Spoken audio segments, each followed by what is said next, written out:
Et alors que le gouvernement projette de nouvelles hausses d'impôts, on apprend que les délinquants des quartiers sensibles alimentent les fraudes à l'État. Détournement des aides publiques, escroquerie à l'assurance maladie, tricherie sociale.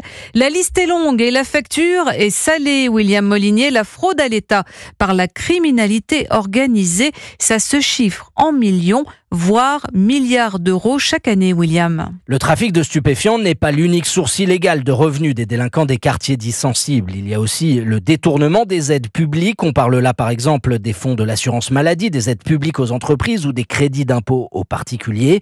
Depuis la crise sanitaire du Covid, la criminalité organisée a plongé dans ce type d'escroquerie. Ces nouveaux braqueurs de l'État multiplient les créations d'entreprises fictives et montent des dossiers d'éligibilité à ce type de subventions publiques. Ils décaissent ensuite l'argent vers d'autres sociétés ou comptes opaques, de telle sorte que l'État ne peut plus tracer les flux financiers. Les enquêteurs de la BRB de Versailles ont récemment mis au jour un montage autour du compte professionnel de formation. 2 frères issus de la cité de Trappes dans les Yvelines sont soupçonnés d'avoir créé une centaine de sociétés bidons de formation, générant ainsi plus de 16 millions d'euros de gains en quelques mois seulement.